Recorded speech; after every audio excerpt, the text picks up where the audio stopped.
Hi, welcome to Classics You Slept Through.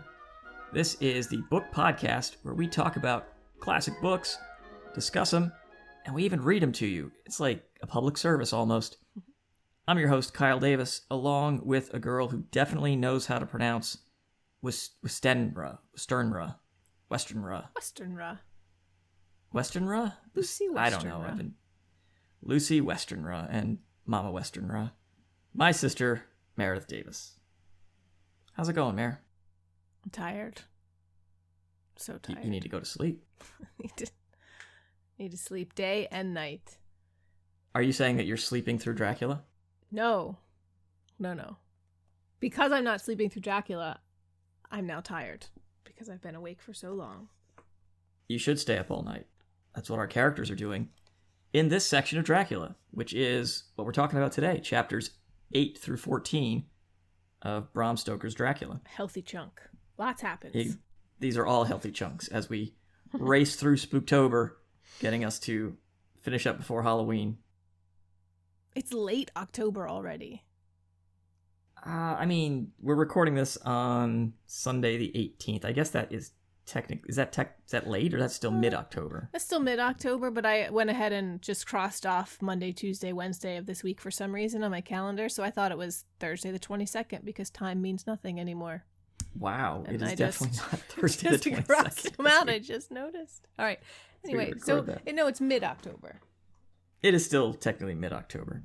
So when we last left our band of characters here at the end of 7, we have met Jonathan Harker and gone through a large ordeal as he took paperwork to Count Dracula in Transylvania. Paperwork is always very exciting. And he discovered the Count's plan to purchase some land in England, and then, in the Count, travel prices are very expensive, so rather than buying a seat, the Count is going to ship himself as cargo, which I think that's pretty wise. In the dirt. I'm going to start doing that. Exactly. Just send myself under the plane. I don't need any service. I don't need first class. Just stick me in a box under the plane. I'll go as cargo. Now you say it like that, Dracula's plan sounds less nefarious than I originally thought. Like, he's legally and legitimately buying property, traveling abroad. It's not his fault he's a supernatural being who has to feed on the blood of the living. I mean, that's just his life. Everything else is totally above board. Exactly. Well, I don't think you can actually ship yourself as cargo. I think that technically is illegal. Well. But the dude's just trying to save some money, so I can't fault him. We've also met, through the rest of it, we met our heroines, Mina and Lucy. And they were in town when Dracula's ship, the Demeter that he was traveling on, arrived to England. I guess not to London, but wherever he landed on the English coast. Landed at Whitby. At Whitby, that's correct. Mm-hmm. And then a large dog ran away, which I think we can presume is the good Count, after killing and eating most of the crew of the ship. Mm-hmm. And so that's where we left. And so now we're picking up in chapter 8. We have starting off with correspondence between Mina and Lucy. Well, we're starting off in Mina Murray's journal, right? Yes. We're learning things about Lucy, who's going to become sort of central during this portion of the book, because we've established that Lucy has a sleepwalking problem. And one night, she sleepwalks out to a graveyard, and Mina follows her, and does not realize it at the time, but here we are seeing where Dracula actually bites and begins Lucy's eventual conversion through this section. Mina just sees a dark figure bending over Lucy as she sits on a grave, or the step or the stone or the seat, whatever they continually call it. But they're right by that grave that Mr. Swales said was the kid who threw himself off the cliff. Right. That's her favorite spot. And I found it interesting that despite seeing this, Mina really doesn't dig into it at all. She realizes it's a form, a shape, bending over Lucy. Lucy's being assaulted, molested, something. She doesn't think anything of it, and it sort of exits her mind, and then she's just worried about getting Lucy home and not being seen by anyone on the streets. With her shoes and off. being accosted. Did you read that? Did you notice that part? She's like, I had to dip my feet in mud lest somebody should think I'm not wearing shoes. I'm right. Like, it's weird, Mina. You can't be seen without shoes. I don't. But does that being signify seen with something? your feet fully covered in mud is fine. I mean, is this modesty, or is like not having shoes like you were run out of the brothel quickly or something? I mean, what is she implying? I don't. It just is she's already outside in her dressing gown. Now you're outside without shoes on? Right. Like, if she had had shoes on, it would be like, oh, you clearly planned to be out here in your nightgown. Carry on. Right. That's it's totally fine. I love it. Very strange. Oh, no bare feet allowed. I also think it's funny, at the beginning of that chapter, they talk about the new woman. Yes, I was going to bring that Bram up. Stoker misogyny coming through. Well, I find it's very fun that we just read Awakening. We also read Northanger Abbey. Right. The Awakening, not so explicitly, but Northanger Abbey definitely, Jane Austen addresses sort of that idea, right? Yeah. And, how women, she talks about women writers, and, women aren't supposed to like novels, and, the novelist is looked down upon. And so she kind of explicitly comments on this. Whereas now we get it from Bram Stoker, a man's perspective, and, haha, those new women, they would have thought me crazy for I eat so much. Haha, me. Men are more tolerant. Bless them. Yeah, bless them. He's always blessing men and how wonderful they are, and then we get into Arthur's just stunning manhood later on that he talks about, which is excellent. Bram Stoker crushing on his own character here, but yes, exactly. Mina's a little bit scandalized by supposing that the new woman men and women might be allowed to see each other asleep before proposing, or even before accepting said proposal. But the new woman wouldn't condescend in future to accept. She'd propose herself. Oh, gross. So progressive. Although, I don't know, she thinks she has consolation that women will do a nice job proposing. So, whew. Yeah. I mean, if they're going to, they might as well do a good job at it. Exactly.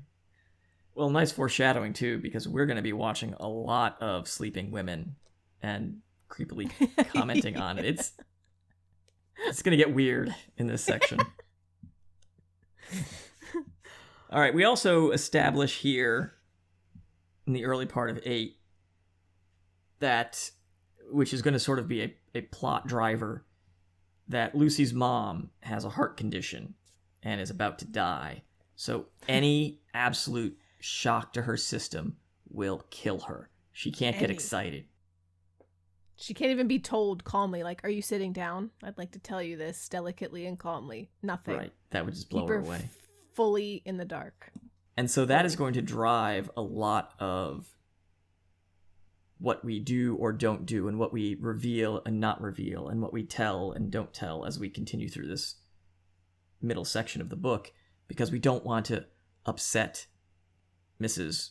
Westenra, Mrs. W. Westenra, Mrs. W. We don't want to upset her. So, because that could kill her. So there's a lot of manufactured misinformation. A lot of this book could be cleared up if somebody just would level with somebody at many, many points. Like, just tell me what's going on. Pretty much any movie or book, if you just talk, you got no plot. Like, oh, there's a blood-sucking demon. Oh, thanks, Van Helsing. Right, I won't exactly. go outside. And here's my proof. I'll lay it out for you so that you believe me. Nope. Yeah. Nope. Not going to be so simple. Yeah, we'll get there. We haven't even met Van Helsing yet. We have not. In our We're about to, though. We're about to. Yeah. All and right, also... Well, I was just going to say, so we've got Mina's diary takes us up to the nice thing about this section as compared to last time is it's fairly chronological. There's pieces here and there, but fairly chronological. So while Mina is writing about Lucy getting bitten and kind of fading, we get a quick interlude between some transportation companies describing the delivery of 50 boxes to Carfax, which is the property that Dracula has purchased. It's his dirt. It's his dirt right? arriving. It's his Transylvanian dirt. Exactly. Clay, Which, dirt, whatever. If we think about this at this point, so I suppose that we are going with Jonathan has PTSD and has completely blocked everything out. Because upon his arrival to London, which, again, it's very strange, does Dracula file the paperwork when I don't know how solicitors work. Does Dracula file the paperwork when he gets back to London? Did Jonathan need to do something? I mean, they signed it. Did Jonathan mail it back to Mr. Hawkins? I think it was mailed, yeah. He took care of it, and so it's all in the up and up. Because at no point upon Jonathan getting back, which he hasn't gotten back yet, but when Jonathan gets back, it's not like he says, hey, we need to check out what's going on at Carfax, or there's something wrong with this sale. Not like he doesn't know where Dracula's going to go. Right. I mean, he set up the sale. Surveyed he had to check the place out before he did the paperwork together because he was Dracula's man on the ground. Yeah. I think they mailed it before they left. They must Dracula took all of his papers, he took all of his stationery, they did everything, and then he had him write those 3 letters. And he was going out and about in his clothes, and I think that's what he was doing. He's going out and about in his clothes and mailing stuff. Oh, As part of his ruse. So Mr. Hawkins took care of all that once the paperwork arrived. All right, so we're up through about 17 August, 18 August. Lucy starts kind of remembering Dracula vaguely. And then 19 August, we get the letter from Jonathan, which was dated 12 August. So Jonathan writes the letter the same night that Lucy kind of starts sleepwalking again. And he is at a convent in Budapest, and the sisters write and say, we got your guy, he's recovering, doing well. And they know, I don't know if they've read his journal, but they have heard his ravings. Right. And they won't tell Mina what they're about because of this, sacred secrecy between patient and nurse. Which is I don't think that that's actually very good for a patient, is that you never reveal what you've heard in your time taking care of them. But that's again, her excuse. It's the artificial concealing of information to drive the plot forward in this book. And she's like, don't worry. He's not sleeping with anybody. There's no second lady. I can tell you that. I can tell you that anyway. But I won't tell you that he was held prisoner and almost fed upon by the undead. So right. Keep that to myself. Especially with the gushing postscript of, oh, you guys are going to be married. So wonderful. He's great. We love him here. Yeah. Anyway, very strange. We get a few asides in Dr. Seward's diary. So Renfield is kind of raving about the master is at hand. He's coming. And then he escapes and he runs to Carfax and he knows that stuff's happening. So this is happening 19 August, which is about the time frame when the boxes are getting delivered, because we get the confirmation letter on 21 August saying the boxes have been delivered and here's how much it was. Mm-hmm. So this is about the time when Dracula actually arrives to Carfax, which, as we find out, is right next door to Dr. Seward's asylum. Mm-hmm. Because if you're gonna have a rundown Gothic castle, you may as well put it next to an insane asylum. Yeah, which actually is more like, as we see, 19 August is also when Renfield escapes. Right. And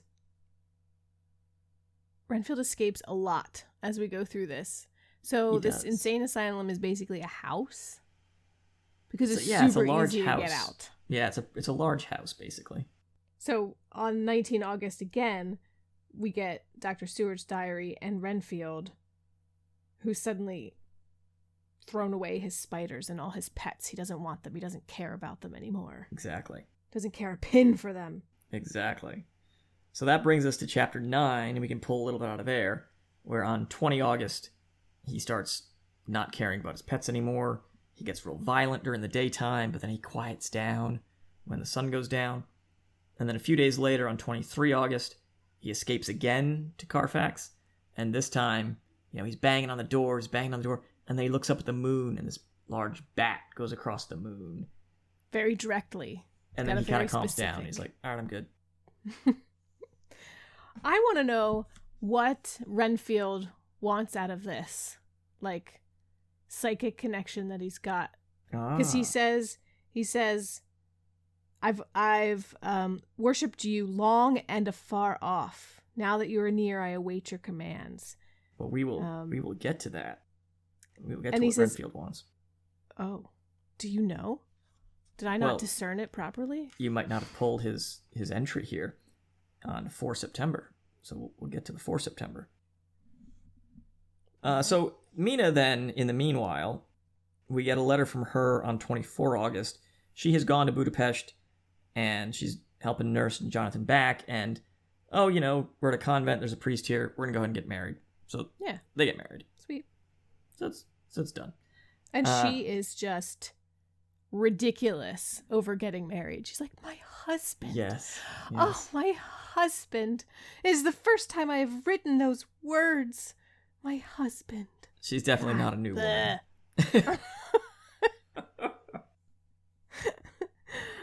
I get it. It's fine. The first time I was married, I was like, yay, I get to change my name. I've got a husband. And then you get over that real quick. Let's just hope that Jonathan never proposes a vacation to Louisiana. Then we'll see how long that husband gushing lasts. Not with old Robert in the picture. No, definitely not. Right. Okay, so Jonathan, he hands over his diary. So, again, I don't know what sort of memory block he has, but he at least knows there's something in here, and he tells her, don't read this, please. Never read this. Seal it. And, oh, my love, of course, I'll never read it. And she seals it up. And well, he says, you can read it if you want to, but just don't tell me about it. I don't want to know what's in here. And she says, if you don't want to know, I don't want to know either. Yeah. She makes a big show of sealing it with wax with her wedding ring. Right. And she says, unless there's something, what some kind sort of ring of does she have that she can put her wax? Is like a giant signet ring? Like, did he give her like his citadel ring to get married as a wedding ring? I don't know. But he says that you can open it if you need, like, if there's something major that you need to open it for, that's fine.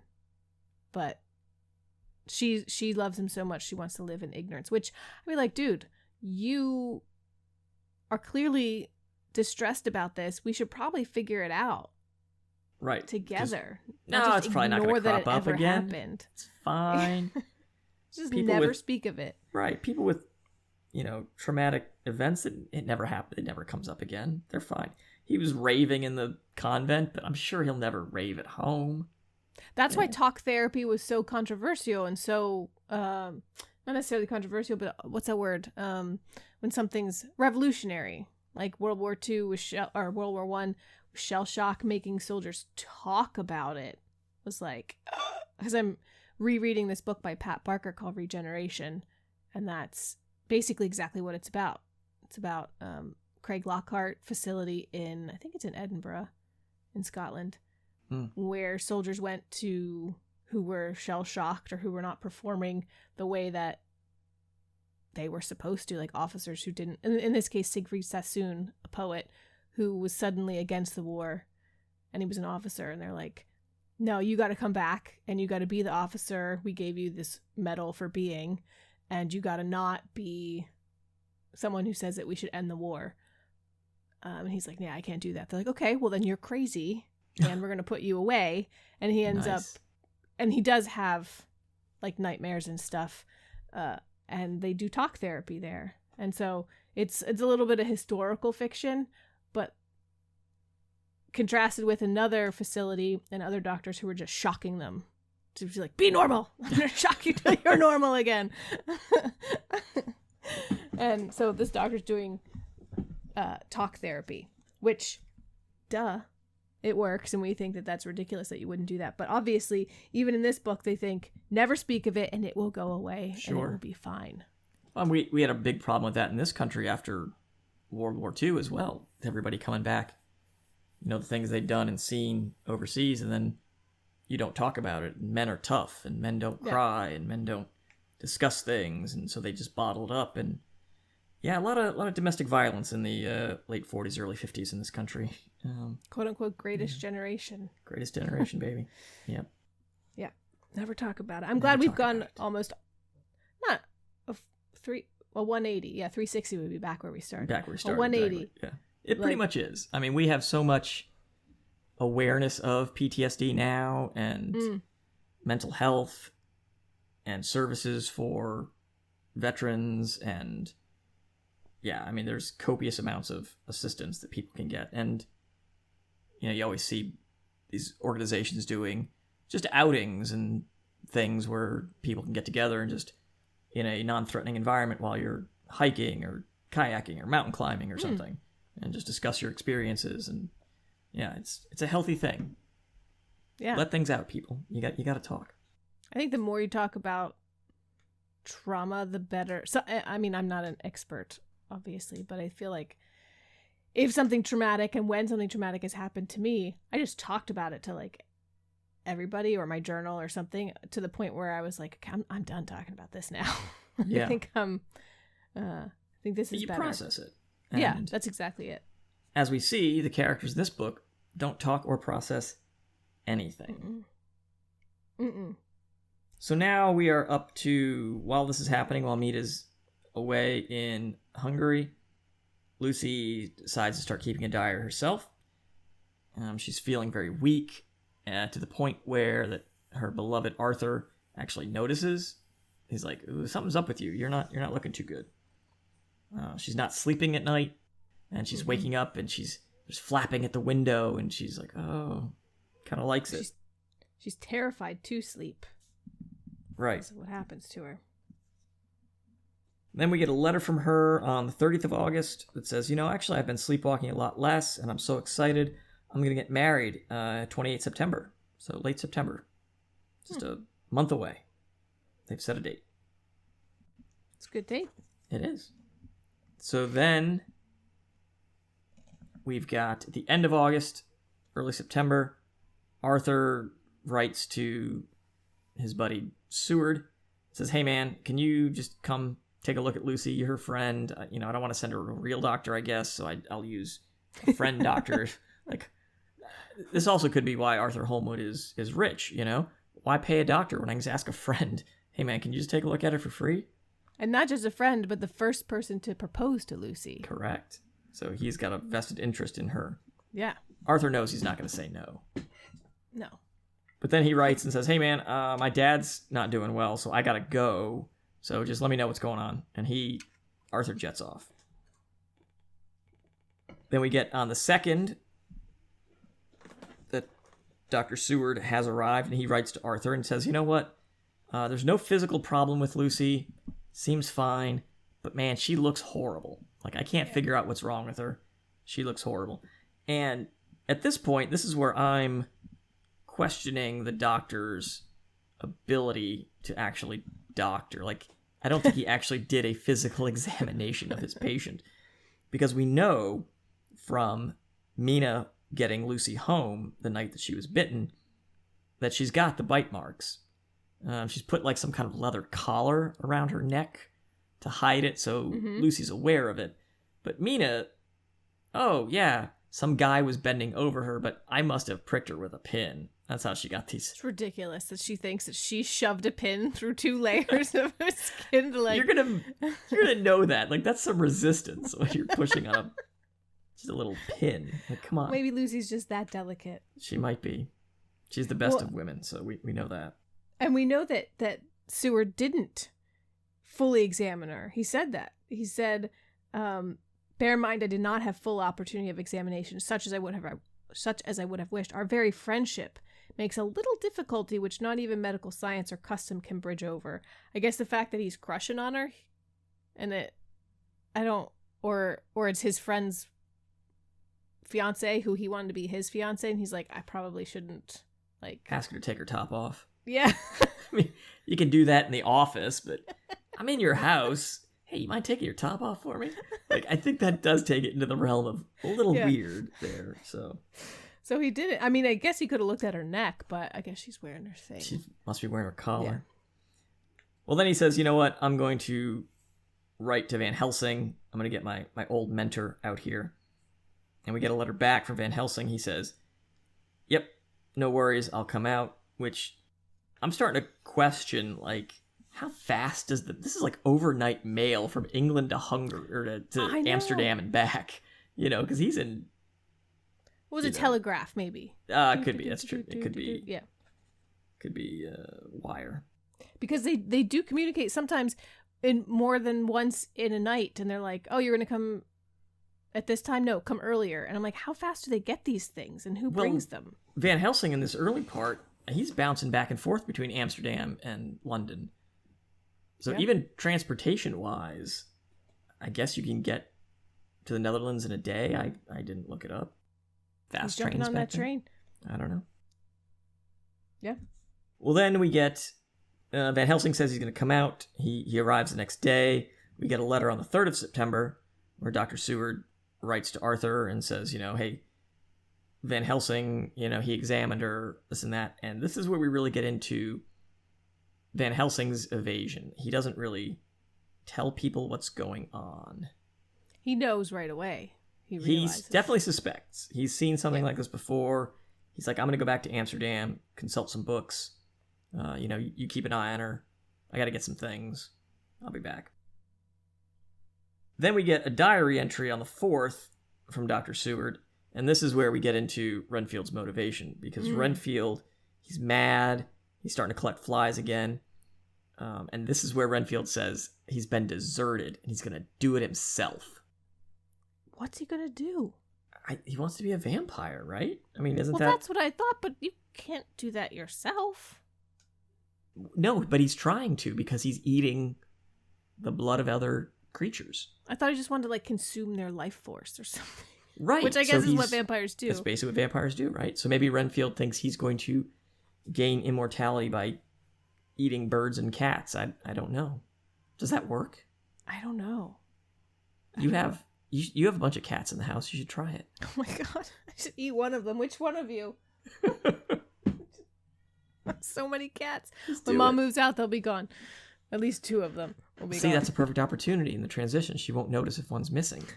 Just you could consume it. I accidentally locked all 4 of them together in the basement last night, not knowing that Mom's 2 were down there. And you would have thought it was a fight between the undead. It was like terrible howling and hissing. And I was like, oh, oops. The creatures of the night, what beautiful music they make. So Renfield wants to be a vampire, which means he wants to basically be Dracula's familiar. Well, right? There's a difference. Well, isn't that the point of being a familiar? Is so that eventually you get rewarded for your service. True. Okay. By they'll turn you. Right. He wants to be turned right away, right? I mean, that's his goal. That's his goal. He doesn't just want to serve, does he? I don't know. I guess we'll see. Yeah. It is unclear up to this point. Exactly. So then when this chapter ends with a few more letters to Van Helsing, the 4th and 5th of September, Lucy's doing all right. And then the 6th, we get the, you must come at once. Things are bad. So Van Helsing races back out. So then we move into chapter 10. We do move into chapter 10, and we get a letter to Art from John Seward, and then we get John Seward's diary. Right. And so what we learn here is that he and Van Helsing are going to both take charge of her care. And we get the first blood transfusion. From Arthur to Lucy. Right. We start with Arthur. Seward was going to do it, but then Arthur shows up, and Van Helsing's like, oh, he's actually buff and in good shape. So, sorry, weird asylum doctor who's probably skinny and pasty. We're gonna let the big guy over here. He's got the good blood. Yeah, this is the first of the crushing on Arthur and his manhood and his, I guess, size and virility and strength. But also it is going to be her husband. Right. So true. they're like, if anyone's going to put their blood into someone else, maybe we'll start there. I mean, he should put his blood into her, you know what I'm saying? Oh my God. This I don't know if that works. I don't know. I don't think that. I don't know if that work works. like that. Probably doesn't. I think Stoker was a little bit of a freak. Anyway, so we get the transfusion from Arthur, and this is Van Helsing actually sees the bites at this point. I mean, here we are, 7 September. Van Helsing first came out on the 3rd, so it's almost a full week until we finally go, oh yeah, she does have some bites on her neck. Okay, yeah, she's probably a vampire. And the way they describe them like pinpricks, how skinny are Dracula's teeth at this point? He's got very dainty teeth. Either that or pins are extremely thick in the late 1800s, because I picture, like, you know, every vampire ever with just your canine teeth that are extra long, but it seems like right, like almost like bat canine teeth, that they're so tiny and skinny that it could just be a tiny pinprick. Maybe he only pierces, you know, because I think a bat doesn't actually, even vampire bats, I think they just pierce the skin, you bleed out, and then they lap up the blood. Well, you would have that. I mean, that has to be the way it is. Otherwise, your teeth would be like straws. Like, they don't suck it through their teeth. No. You have to take your teeth out in order to get the blood. Right. He doesn't have a That'd proboscis. be cool, though, if they were... He just has... proboscis would be awesome. It would make vampires a lot less scary if they just had butterfly mouths.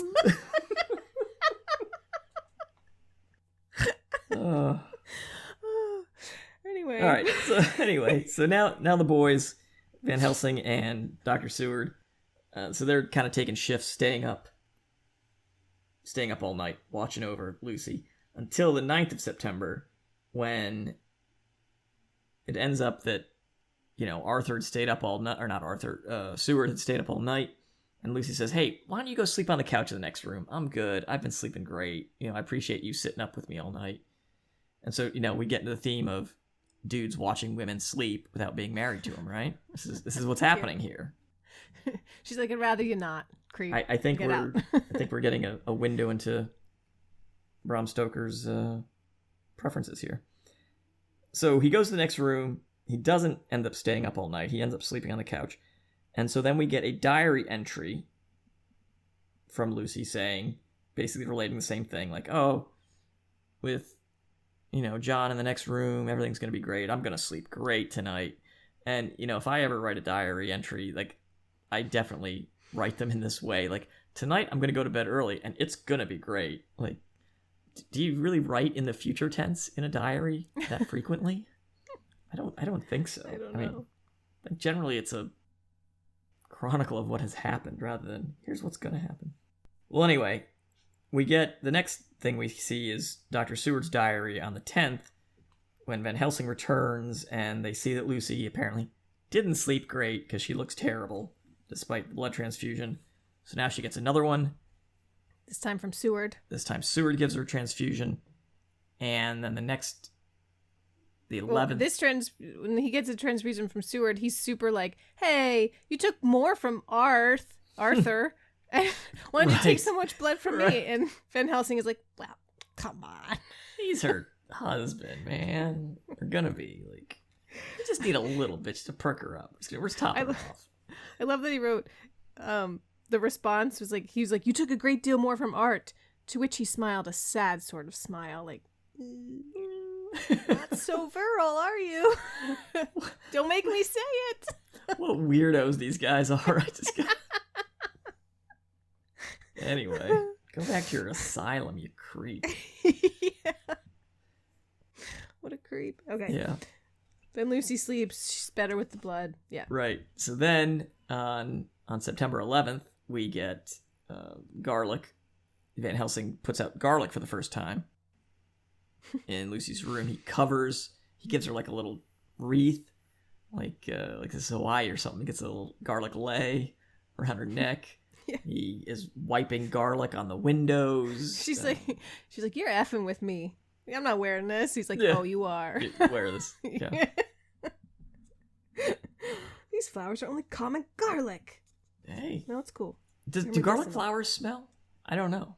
They must, according to this. I guess. I didn't even know garlic flowered. I was going to say, I didn't know that either. You just get the bulbs. Yeah, so I've been imagining like people wearing garlic bulbs. Isn't that what we do in modern vampire lore? You wear like a big bulb necklace versus a lei. You go to the grocery store and you get the sock full of garlic, and that's what you're carrying around, right? Yeah, I didn't realize they flowered. And I love that vampires, I don't think garlic hurts them. They just think it's yucky. They just don't like it, right? I'm repulsed by this. Which a lot of regular people don't like garlic either in large quantities. No. And I guess if you are going to eat a human and they've covered themselves in garlic, I mean, I wouldn't eat my spaghetti if someone spilled an entire thing of garlic into it. That's what you do for dogs. You put the garlic powder on their food, and then fleas don't want to bite them. That's true. So vampires are just big fleas. I never thought of that. Lucy needs one of those white flea collars around her wrists. That's basically what she's got on. That's basically what she's doing. Garlic flowers. Right. So it gets us into chapter 11. Turns out Lucy's mom got rid of some of the garlic. That's like my favorite thing. She's like, Lucy's doing great, but it's not all your credit, Dr. Van Helsing. I got rid of all that shit you put in her room. Yeah, it smelled bad, man. Well, then we get a bat at Lucy's window a few nights later. You know, she's been sleeping well because we've had the garlic. And then one night she hears a bat flapping angrily at her window. Dracula's mad about this garlic, so it's working. He's not... I mean, you would think at some point, like, could he hold his nose? I mean, you think vampires would figure out, like, it's garlic, man. Can you just, like, take it off? Or, like, so, like, vampires can't come in unless you invite them. So he's in bat form. So what he's doing is he's having Lucy lean out the window so he doesn't have to be invited in, and she can be in this sleepwalking state. This is what I'm picturing and imagining. And so even in bat form, he's draining her? I guess.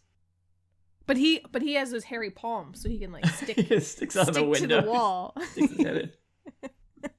Oh man, so weird. All right, so then we get the creepy Renfield. Attacks don't we the have doctor. A third transfusion? We're not to the third transfusion yet. It's chapter 12. We'll get to there. On September 13th. Did we have a transfusion? Today you must operate. Yep, I shall Van Helsing provide. does. This is when Van Helsing gives his blood. Now he does it. So she's had the blood of 3 men in like 2 nights, 3 nights, 4 nights. Right, because the first one was. What was the first transfusion? The 7th. All right, now we're up to the 13th. All right, so in a week. Yeah, so basically 6 nights, 3 transfusions. Oof. It's a lot of blood. So Is then, it even medically possible for you to receive it? You just give someone else your blood without regard to blood type or whatever? Did they know about when did we know about blood typing? Did they know about blood typing back then? Well, they're not mentioning it here, so. This is true. Anyway, it's working. Let me see. Or at least prolonging her. No, we don't know about blood types yet. The human ABO blood groups were discovered by Austrian-born American biologist Carl Landsteiner in 1901. 1901, so just a few years away. A few years away. So they didn't know. So we could be killing Lucy by giving her the wrong blood type. Yeah. Possibly 3 different kinds of blood types. Exactly. Interesting. All right, so then we get the disturbing Renfield attacking Seward scene where he gets cut and Renfield starts lapping up the blood very hungrily. Whispering, the blood is the life. Blood is the life. Which, I mean, he's not wrong. If you don't have blood, you're kind of dead. Yeah, but it doesn't really work if you drink it so much. And you're not a vampire. True. Then we get an article from the newspaper where a wolf has escaped from the zoo. And I just want to apologize to our viewers for my excellent Yorkshire accent again. I kind of gave up on it because I realized it would just be, Just keep getting it would worse. probably be distracting, honestly. So I tried my best. But they interviewed the wolf keeper, Right. who's a And character. a creepy dude was standing outside of the wolf pen and kind of playing with the wolf. Like, Petting him, scratching his ears. which I guess zoos were a lot different back then, because you can't pet a wolf in the zoo nowadays. Reach your arm in. Yeah. Just reach in. Only toddlers know how to get over zoo This is true. barriers, as This is we've true. learned. But I also love that the interviewer is like, why do you think the wolf escaped? And the zookeeper's like, well, let me tell you. So I think he wanted to leave. Yeah. It's like, because he wanted to. And him and his lass have a good laugh about it. Yep. The interviewer's like, I could tell that they were probably, I think he said that they basically probably had done time before. And it's their in joke, like, because he wanted out. Well, I will give a little preview of our next section, where we have Bram Stoker's dry sense of humor in this regard. When we inspect Lucy's coffin and she's not there, old Seward says, well, this only proves one thing. Well, what's that? Well, that she's not here. Oh my god. So we are definitely, it's a Oh, theme with Stoker. Stoker here, yeah. Knee slapper. Yes, exactly. It's like Vincent telling a joke. 4-year-old jokes are great. Oh, don't. We're in the joke phase here, and it's always interesting. The favorite punchline is, I didn't say banana, with literally everything. Every joke. Every joke. It's like, say knock knock, and then look at an object and say, door who? Dora didn't say banana, and he loses his stuff. There you laughing. go, man. Or- it's an all-purpose punchline. Poor Noni, he breaks out. Knock knock. Who's there? Noni. Noni who? Noni died. I was like, Whoa. Vincent, that's dark, man. He's going for it. Yikes. Poor Noni. Anyway, okay. Anyway, right. Speaking of death, we did kind of elide over Lucy's mother died. Yeah, Because- Lucy's mother didn't just die. She didn't just die. She got that shock that we've been waiting for, because the wolf smashes through her window. And I'm assuming second story window? Probably. Perhaps not. I don't know, Because, maybe I mean, they've got servants and whatnot. It's not like they live in a little dirt floor hovel, you know? no, it's got to be a decent home. Yeah, and I'm also imagining windows that have like those crisscrossy metal bars through it, you know, old school Window windows. panes, yeah, sure. And so this wolf just launches Smashes himself. through. Well, I think heart conditioner, no, that probably would freak people out enough to kill them. But Yeah. And in her shock and her death throes, she rips the garlic off of Lucy's neck. yes. Such a wonderful, deep, rich character was Mrs. Westenra. Sad to lose her. She was only there to make sure that we didn't talk about anything we should talk about, and to totally mess up Van Helsing's medicinal garlic flowers. So, Exactly. goodbye to the bumbling fool, Mrs. Westenra. Exactly. All right, so then it gets us into chapter 12, and now we get some letters from Mina to Lucy, but Lucy's not going to read them. They're unopened. Right, she doesn't know that. Oh, well, Lucy, yeah. She's dead. Right. Another beloved character is going to pass away, Mr. Hawkins, Jonathan's boss, who apparently adopted him or something. Because Mina and Jonathan were living with Mr. Hawkins and just enjoying great meals with him. Sadly, he's died and now left everything to Jonathan, and Mina and Jonathan are rich. So good for And them. Mina's like, oh, poor me. It's so hard to be rich, Lucy. You wouldn't guess it, but it's so hard. We miss Mr. Hawkins so much at dinner. He was such a wit. Yeah. Okay, got it. Same night, we get the 4th blood transfusion. This time, our good friend Quincy, and hopefully I did Texas proud. I probably just went with more generic Southern accent, Texas dialect specifically. But our caricature of Americans, he rolls up his sleeves and gives some blood to Lucy as well. I wonder if there was like a first draft and Bram Stoker's buddy read it and was like, why would these 3 men give this woman blood? Why would that happen? And he's like, oh man, I guess you're right. Because they all wanted to marry her. That's it. Yep. Exactly. They all wanted to marry her. Therefore, it's totally cool. She's an amazing, just the best of women. Beautiful, even more beautiful in death.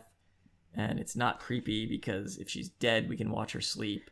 The only good woman's a dead one. Look how beautiful she is in her sleep. And it's not creepy at all that we can sit and watch her because she's dead and does not care. Nope. Well, then she does. Lucy also dies. And at the same time, Renfield freaks out again. Well, and in Lucy's death throes, she's like coming in and she's like battling. She's like coming in and out of whatever's happening to her. And Arthur wants to kiss her, and Van Helsing is like, don't you dare. Do not go over there. And he's like leaning in, and all of a sudden she speaks in a voluptuous voice and is like, Arthur, kiss me. and Van Helsing grabs him by the throat and flings him across the room. And we've established that Arthur is apparently a large, strapping lad. So Van Helsing's got some old man strength or something. Yeah. I don't know. He's like, hold her hand, and only her hand. And then Lucy is... Hey, Dad. Lucy is real excited. Or not excited, but she's very grateful. And she praises, and she goes back to being regular Lucy. The voluptuousness is gone out of her voice, and she says, thank you for doing what you're doing and keeping Arthur away. Like, she kind of knows what's happening to her. Right. Which we will get an explanation for. Oh. And then she legit dies, and he allows her to kiss her on the head. Right. Or at least we think she legit dies. Seems to be. So we shall see. So chapter 13, we flip over to Wedded Bliss with Mina and Jonathan, and they're up for a walk. And Jonathan sees this dude, and he kind of freaks out. It's a tall, thin man with a beaky nose and a black mustache and a pointy beard. And he's looking at the most beautiful woman that Mina has ever seen. Yeah. Isn't that weird? That observation? A little strange. She's like, this woman was so beautiful that this other person also noticed. Yeah. And then my husband freaked out. And then he saw too. And Jonathan notices that that's him. It's got to be him. But he looks younger and his beard is dark. And so the Count's doing well in England. His plan must be going well. He's well fed. And luckily enough, the Count is so set on this victim of his that he doesn't notice Mina and Jonathan. Right. Also, it's daytime. How's he out in the daytime? What? Interesting.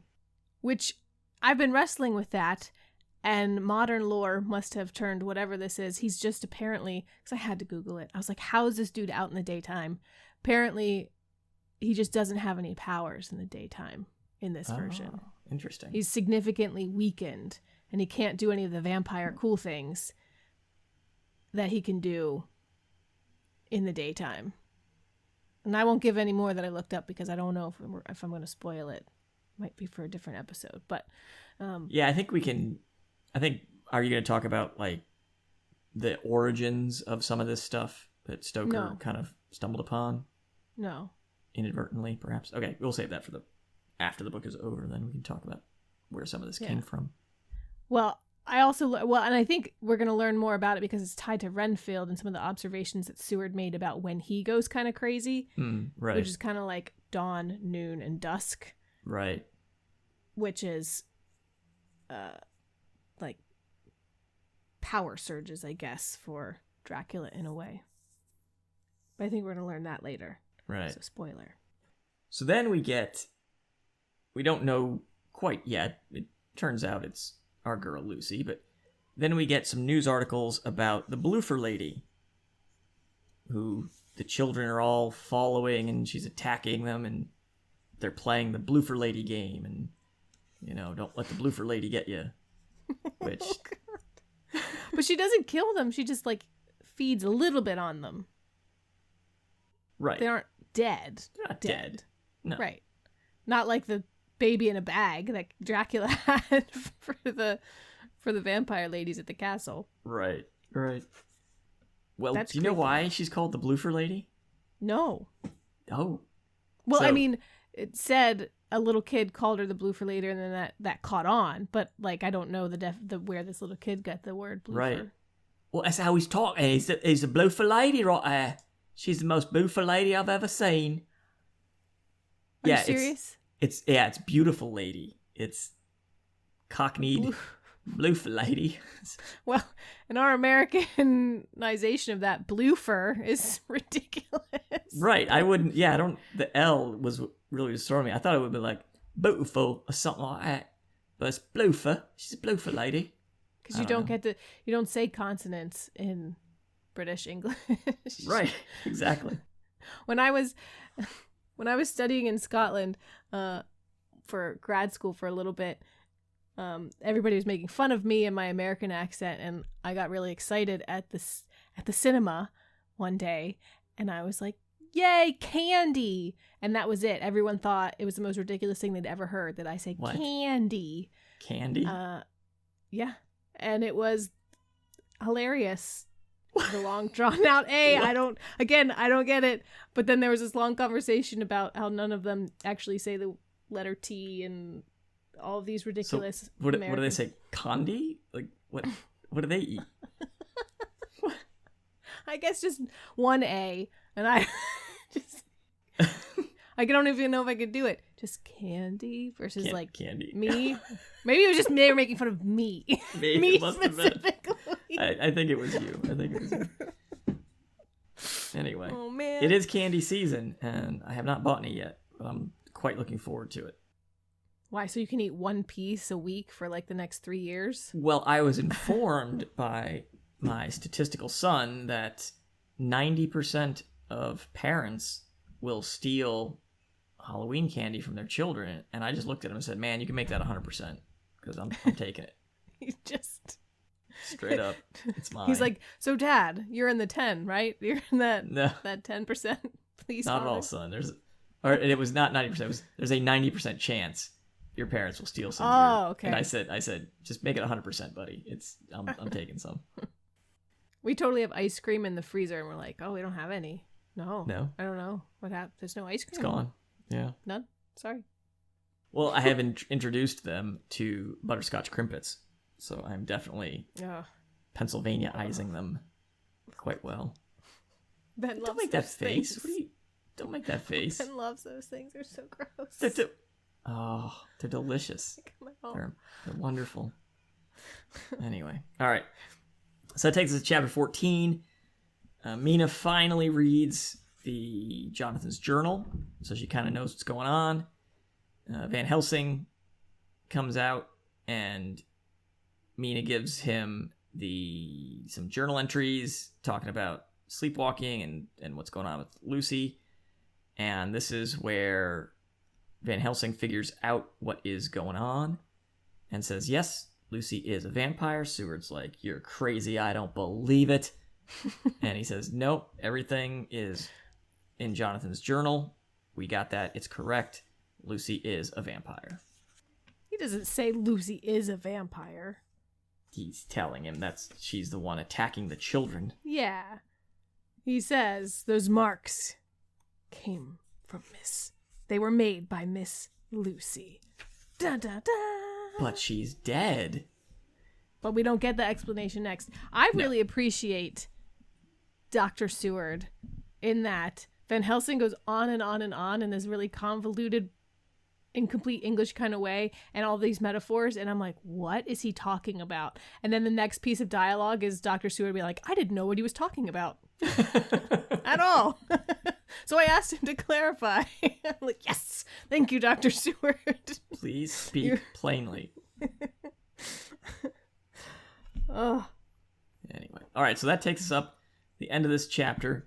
We will next, we'll do a little programming note if you're listening along at home. Our next section, which is going to be chapters 15 through 20, so you can read up through 20 next time. We're going to be a little delayed this week. I have computer issues and probably will not get to finish recording all of my chapters prior to our normal Wednesday drop. So hopefully I've got an appointment on Monday to try to get the computer looked at. And then I've got a second computer that I'm going to try to replace the screen on Monday. The screen's coming tomorrow. So hopefully I'll be back up and running and get chapters recorded. But should I not, we'll drop them later in the week, probably by Thursday or Friday. You don't just throw your computer away and get a brand new one? You're not just going to throw your computer away and get a new one? Fix it. You're like, bought a new screen. No, and fix it. I replaced the memory in my computer once, and I was so proud of myself. Took the back off and just popped the thing in and watched a bunch of videos. I was so proud of myself, and I sent a picture to our IT guy at the time, like a thumbs up, and the computer open. He was like, "Yay. You did that?" I was like, "I did that, yeah." That's after like 4 days. 101. That's like the most basic thing you can do. But because mine was an all-in memory, is like the most basic thing you can do. Well, because my desktop was not a desktop, it was an all-in-one computer, so like no tower or whatever. It takes laptop RAM. And he didn't realize that. Right, so it's a little more complex. And it was like, we just to find what the right thing was. But yeah, your programming note works for me because Mom and Dad are moving out on Wednesday. Not on Wednesday, probably on Friday. Oh, very good. So my house will be down 2 adults and 2 cats, so 4 living things are leaving the house. And so we'll be probably busy. We could do a discussion. We could do an in-person discussion because we're coming out to help the folks put stuff in the house. We should, yeah. We should do it in person. Yeah, we can knock out an episode this weekend. Sweet. Okay, so that finishes out this section of Dracula, but we have some mail. Yay! Badger mail. We probably should just name this the Badger Memorial. Well, I don't say memorial. Badger's alive. The Badger mailbag. The Badger bag. The Badger bag. I love it. So Badger finally has gotten through Awakening, and he enjoyed it, but did not dig the ending. So I thought maybe we could take a minute and just kind of dig into the ending a little bit. Yeah. So he was a little distraught that there was no hope for a long and happy life for our dear Edna. Well, tell us what he said. Read the mailbag. He was wondering. He said maybe it's easier to end the book like this, with a Thelma and Louise style, than actually finding meaning and joy in your life to keep on living. So what do you think? In 1897, 6? Where are we? I think it was 99. Could Edna... 99. Could Edna have found meaning in her life going forward? Trapped as she was in her... Now that she's awoken. Mm-hmm. Because prior to her awakening, prior to the events of the book, she probably was just sort of slogging along with Leonce and didn't think anything of it, right? Yeah, I think that's the thing. She didn't think anything of it. He was a fine husband. There was no reason not to like him, so she didn't not like him. I don't think she really actively liked. We know she didn't love him, but there's nothing wrong with him. And they were rich. He was nice. The children are okay. Things she enjoys them on occasion. Yeah, so nothing was actively wrong. And then she awakens. She's like, there is more. There's something that I want. So could she have found meaning and joy in her life to keep on going? So I think we need to establish a couple of the parameters, right? She wasn't... Or was she? Was she willing to leave? She was willing to leave, right? Because she moved out. Right. So she was willing to leave Leonce. He was not down with her leaving because he didn't want the scandal of his wife leaving him, but he was content with doing this momentary thing. A thing, right? She's going to get over it. Robert, however, was not down with continuing anything. I think that's probably the crux of it. It's goodbye because I love you. Goodbye. Right. He's not getting in the way. So I don't know if it's so much her as her acknowledgement of the constraints of the society that she's in, right? Because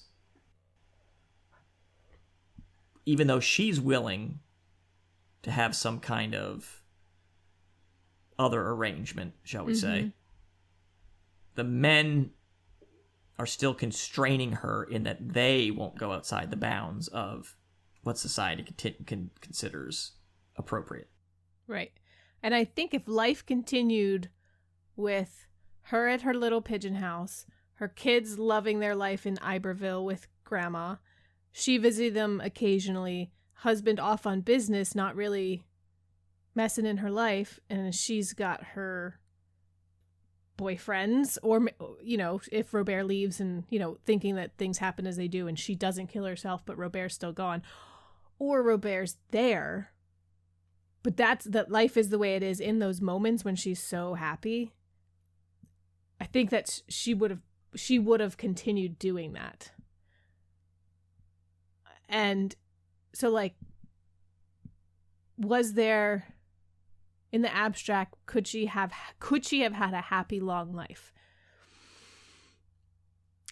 In the abstract, I think yes, a person could have figured it out. Could Edna specifically? No. Do you think so. A modern person, I think, could have figured it out? I don't know if in her context it was possible, because it was the men were making it unsustainable, right? Robert was not willing to go along with that. Yeah, and she would have had to have automatically.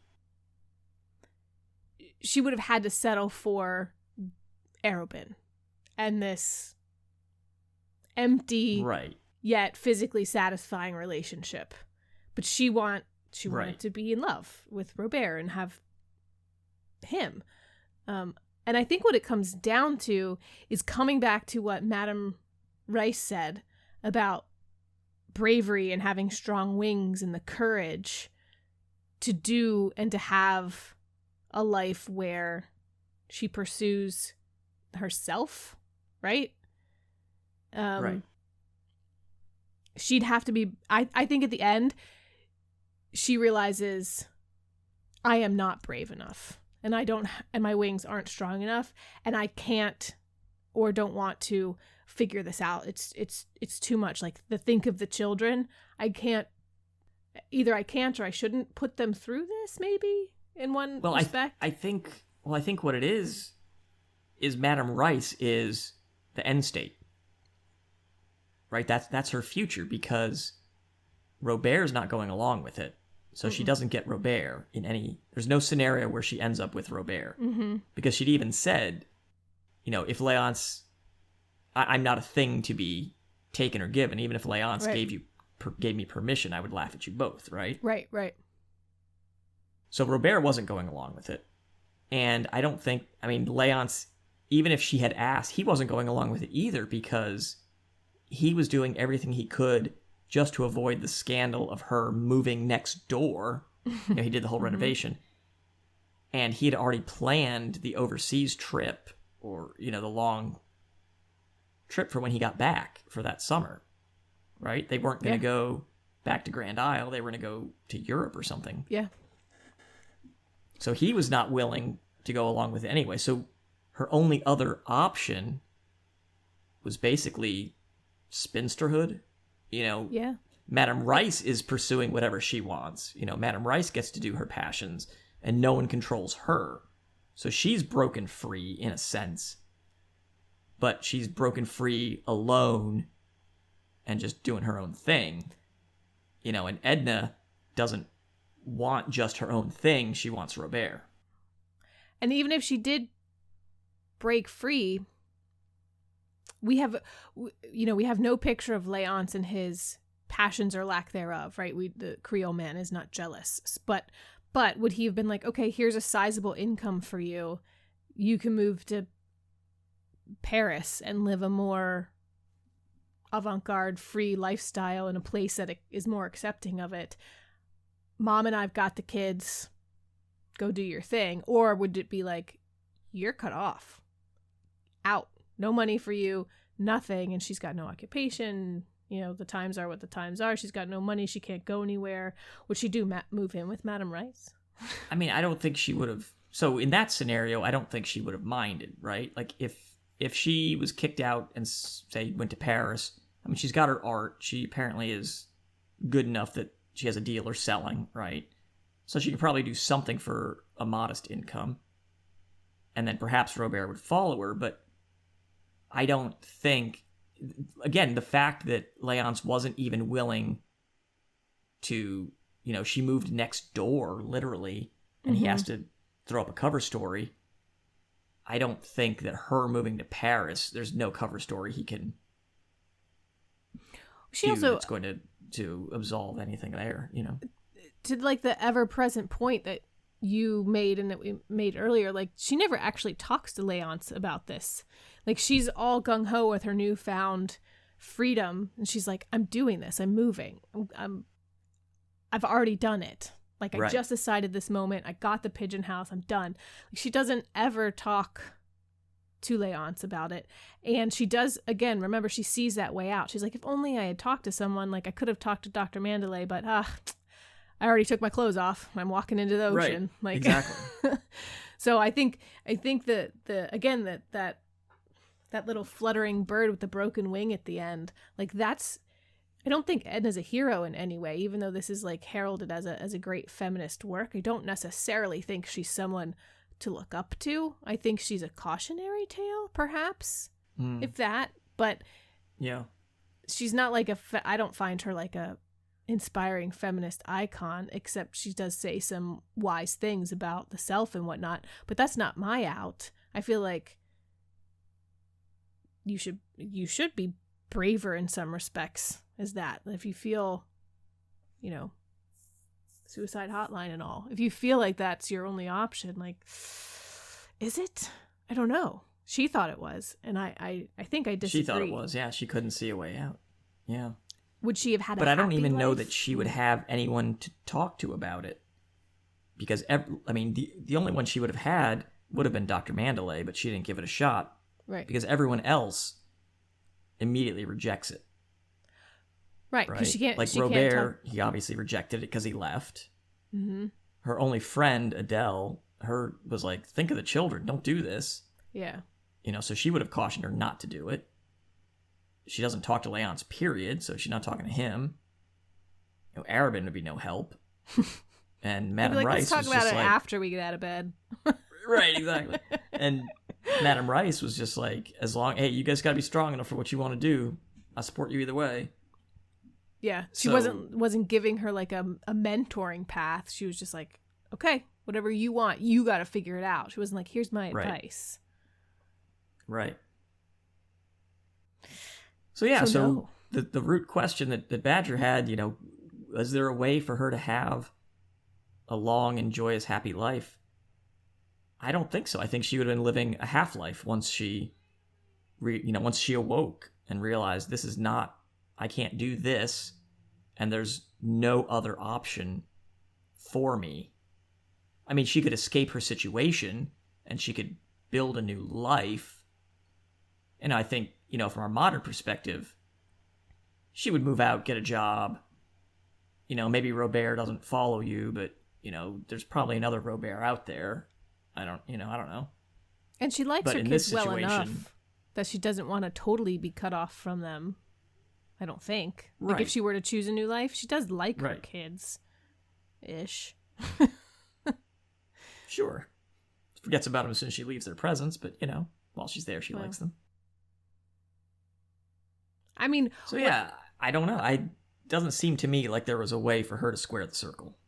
Yeah, there wasn't a way for her to both have a long life and a happy one. Like, she would have had to choose... I don't think there was happiness anywhere for her. I mean, there was a short-lived chance at happiness. The longevity aspect doesn't exist for her. Right. In combination with the happiness. So no, there isn't a long and happy option for her. There's a long option. There's a short option. A short happy option. And then that's it, I think. Right. Although that's also to say, like, she could never possibly ever find love again. Like, if she exactly, did. Which I think is kind of what Badger's point is. Like, did she have to kill herself? No, I don't think suicide is the answer, obviously. She probably would have found love again, but in her dark place right there, she couldn't see a way out. No, and she seems content at the end, though. The pink True. sky and the humming of bees and whatnot. There was no deep regret or anything like that. Which, again, is a dangerous message to send surrounding suicide. Well, also, there's the unwritten pages of what the heck happens to her family. And also, think of the children. You're not at all. Like, what a horrible... There's no awakening to, now Leonce has got to deal with all the aftermath, and his kids are traumatized for life, and Robert probably is traumatized. And do you think anyone... I mean, the fact that she was naked might give that away, but... The way she set it up was like, oh, I'm coming to dinner. I'm just going to, go cook me some fish. I'm going to stay the night. I'm just going to go for a quick swim. Like, they'll be like, she wasn't a strong swimmer. She just learned to swim. It was a full-on accident. It looks like an accident. Except for the fact that she was naked. Except she's naked. Yeah, that's Which they might be like, oh, that's weird. It's a little weird. But I think in their heart of hearts, they would still think it was an accident. I think so. Maybe at least they have Leonce a way out Mandalay. they can logically convince themselves it was an accident. Right. And the kids, they could definitely say, like, gotta take your swim lessons. Remember what happened to Mom? Yeah, true. She definitely didn't leave you or her life. It's really sad. It is. But I think that's the point. It makes you feel something. It makes you feel sad for her that she couldn't have what she thought was her life and her personhood. And so, I mean, I guess to the point, like, women should get to have a life and a personhood that they choose to the best of our ability. As the best of anyone's ability can choose, like, exactly what will make them happy and fulfilled. You don't know until you're doing the things that you think will, get that for you. But still. Right. Being childless and happy is just a valid choice as having a family and procreating. Right. There, you said it much better than I did. Yeah. Well, nature tricks us into procreating. As they said in the book. Yeah. Thanks, Dr. Mandalay. All right. Well, excellent. Great discussion. Thanks for the note, Badger. We appreciate it as always. If you too would like to send us your thoughts on any of these books that we're doing, you can do that. cystpod@gmail.com is our email for longer thoughts. If you got something quick that you want to fire off, you can do that on the other social media networks. We've got @cystpod on Twitter, Instagram, and the Facebook. So go ahead. Tell us how you're thinking of Dracula. Are you enjoying our Spooktober? Is it setting the mood, getting you ready for Halloween at the end of the month? Let us know. It is for me. I love it. So that's all I got this week. Any final thoughts, Mare? Keep your windows closed. Don't let any strange bats in. Other than that, I'm good. Definitely not. So until next time, this has been Classics You Slept Through. Perhaps that nugget of garlic being a flowering plant will help you in botany class. I hope so. See ya. Peace.